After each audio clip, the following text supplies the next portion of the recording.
एक बार एक राजा के महल के बाहर कई सारे भिखारी भीख मांग रहे होते हैं। उसमें से एक भिखारी जो बुजुर्ग था और साथ ही साथ अंधा भी था, देख नहीं सकता था। अचानक से महल से आवाज आती है, चोर चोर चोर। एक व्यक्ति आकर उस बुजुर्ग भिखारी से टकराता है, उसे धक्का मारकर गिराकर वहां से भाग जाता है। भिखारी समझ जाता है कि शायद यही चोर है।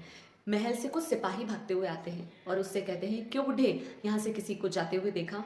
बुजुर्ग भिखारी बड़े ही आदर भाव से कहता है कि जी हाँ सिपाही जी, मुझे लगता है कि चोर यहाँ से गया है। थोड़ी ही देर में वहाँ के मंत्रीगण आकर पूछते हैं कि क्यों बाबा, यहाँ से किसी को जाते हुए देखा है? भिखारी बोलता है कि जी मंत्रीगण, यहाँ से एक चोर उधर की तरफ भागा है। थोड़ा ही समय बीतता है, राजा स्वयं आते हैं और राजा उसी व्यक्ति से वापस पूछते हैं कि क्यों महानुभाव, आपने यहाँ से किसी को भागते हुए देखा है? वो आदर भाव से खड़ा होकर बोलता है कि जी राजन, चोर शायद इसी दिशा में भागा है। यह सब चीजें पास में बैठा हुआ भिखारी देख रहा था।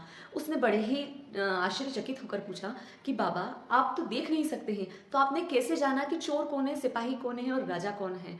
भिखारी ने मुस्कुराते हुए कहा कि देखो बेटा, शब्द ही तो हमारी पहचान होते हैं। यहाँ से निकलने वाले हर व्यक्ति ने मुझे अलग अलग शब्दों से संबोधित किया और उस कारण मैं पहचान गया कि कौन क्या है। इसलिए हमें सही शब्दों का उपयोग करना चाहिए, क्योंकि शब्द किसी और की नहीं, हमारी पहचान है।